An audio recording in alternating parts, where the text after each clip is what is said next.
Hi guys, welcome back to a new video of Quick Guide.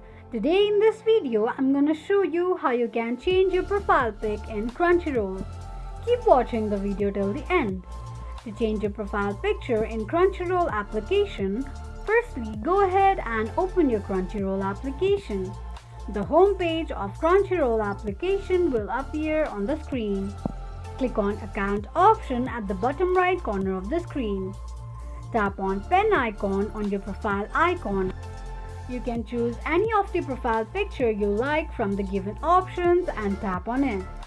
After selecting a profile picture, click on Save. This is how you can change profile picture in Crunchyroll application quickly and easily just in few steps. If you have any thoughts or queries, let us know in the comment section. Don't forget to subscribe to our channel. Also, press the notification bell icon so that YouTube will notify you whenever we post a new video. I hope this video was helpful to you. Thank you so much for watching.